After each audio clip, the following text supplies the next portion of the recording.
Ce qui a été très intéressant dans cette délégation, c'est qu'il y avait plusieurs types d'entrepreneurs qui venaient d'horizons différents et qu'on a réussi, malgré les circonstances particulières du Covid, à créer du lien, et notamment du lien business. J'ai eu le grand plaisir de rencontrer Philippe Rivière, fondateur et président du groupe ACI. Le groupe ACI a du coup plusieurs usines en région Rhône-Alpes. Il a des fournisseurs d'énergie qui sont différents, mais il a à chaque fois, la même équation à résoudre.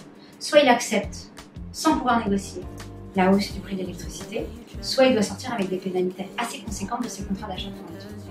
Dans tout ça, avec l'énergie solaire, il va avoir un prix qui est stable pendant 10 ou 20 ans, qu'il va maîtriser, et sur lesquels il va pouvoir agir, en tout cas, même en connaissant encore plus finement où sont ses consommations et où sont ses zones de gaspillage. Il y a eu une prise de conscience, premièrement, sur cette maîtrise du coût de l'énergie dans notre prix de revient, mais également, je dirais, une certaine indépendance que je souhaite mettre en place, parce qu'en fait, on subit ces hausses annuelles ou semestrielles, avec très peu de marge de manœuvre, à part d'être un très gros et un très gros volume. Et c'est vrai que c'est au travers de cette réflexion qu'avec Myriam, on a monté tout un projet de souveraineté énergétique pour l'ensemble du groupe ACI. Ce qui m'a énormément surprise quand j'ai commencé à regarder les factures et les usines du groupe ACI, c'est qu'en fait ils avaient des problématiques que je n'imaginais pas forcément. Pour moi, la France, après son premier choc pétrolier et son deuxième, avait déjà mis en place un certain nombre de mesures sur la maîtrise de l'énergie, ou en tout cas sur l'accompagnement pour ces industriels. Force a été de constater que c'est pas du tout le cas. On avait l'habitude de travailler avec des industriels plutôt placés en Afrique, qui ont d'autres problèmes. L'énergie n'est pas forcément chère, mais ils ont de grosses perturbations électriques. Et en tout cas, ils ne sont pas du tout sensibles aujourd'hui à la maîtrise de l'énergie. On a établi un plan stratégique à 2025 sur les 3 piliers que l'on estime aujourd'hui différenciants pour l'avenir. Donc le premier, c'est la partie ressources humaines, c'est les formations, c'est est-ce qu'on met des académies en interne ou en externe, on a des partenariats. Le deuxième, c'est la partie industrielle, technologique, innovation.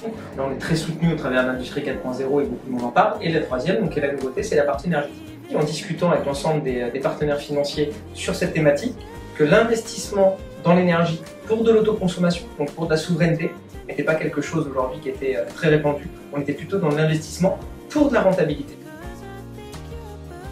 La force qu'on a eue en étant jeune entrepreneur et en se rencontrant dans cette délégation, c'est qu'on pensait aussi trouver des grands comptes, des grands clients. Et finalement, juste entre nous, on a des ambitions, on a des expertises pointues chacun dans notre domaine. Et ça nous a permis finalement de conjuguer nos forces et d'aller chercher des solutions qu'on a construites réellement ensemble dans les différents brainstorming qu'on a pu avoir. Ce qui est assez frappant aujourd'hui, c'est de savoir qu'il est important de maîtriser sa consommation d'énergie pour un industriel, de maîtriser son prix sur les 10 ou 20 ans, et en plus, bien sûr, d'économiser du CO2. La tonne de CO2 aujourd'hui est à 60 €. Elle n'est pas tout à fait bancable, evaluable pour un groupe de la taille d'ACI, mais elle va le devenir dans les prochaines années. Et ce sera déjà un critère et un facteur différenciant pour un visionnaire qui aura pris le marché un peu différemment pour essayer justement d'aller construire dès le départ une offre dans laquelle sa consommation d'énergie est déjà plus.